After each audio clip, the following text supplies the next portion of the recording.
Le groupe parlementaire des constructifs au Sénat existe juridiquement.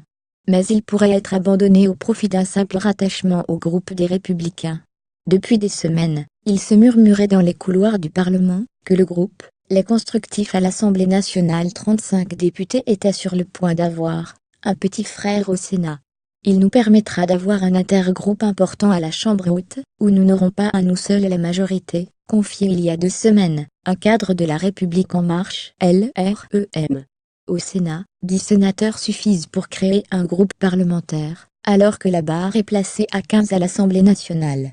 Lire aussi plus grand que Emmanuel Macron doit-il s'inquiéter de sa première déroute électorale le 22 septembre. Le Monde révélait que 10 sénateurs LR avaient déclaré à la préfecture de police de Paris l'association à laquelle ce nouveau groupe serait rattaché. Appelé République et Territoire, il avait donc une existence juridique, et n'attendait plus qu'à être déposé au bureau du Sénat, dans la foulée des sénatoriales de ce dimanche, pour être enregistré. Parmi les fondateurs de ce groupe, la sénatrice jupéiste Fabienne Keller, ou le sénateur maire de Vichy Claude Maluret, pressenti pour en prendre la présidence. Mes collègues sont partagés en ce lendemain de sénatoriales décevantes pour LREM, et marquées par la progression de LR, le vent semble avoir tourné. Sur LCP ce lundi, Fabienne Keller a évoqué 2 options, soit créer un groupe constructif, soit au contraire être une sensibilité à l'intérieur d'un groupe plus large qui serait refondé, sous l'autorité de Gérard Larcher, et qui inclurait effectivement l'actuel groupe Les Républicains. Le dépôt d'une association à la préfecture de police n'était qu'une sorte de prudence, pour rendre possible la première hypothèse. Mes collègues sont partagés.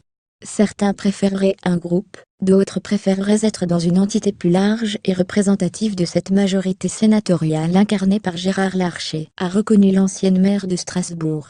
Je sens une poussée en ce sens, complète auprès de l'Express la sénatrice. Avec ce qui s'est passé entre le gouvernement et les élus locaux, ils ne sont pas ce groupe. Si c'est pour constituer un tout petit groupe, la question, c'est où être le plus efficace en n'ayant plus d'autonomie, ou dans un groupe qui paie davantage, et qui respecte notre ligne, s'interroge la sénatrice qui complète aussitôt en observant que si c'est pour constituer un tout petit groupe, ça n'a pas de sens. Contrairement à l'Assemblée nationale, où ils ont décidé de siéger avec les constructifs, les élus de l'UDI bénéficient au Sénat de leur propre groupe.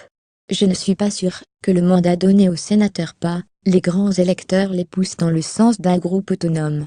En votant largement pour LR, ils ont voulu que nous soyons libres de l'action gouvernementale.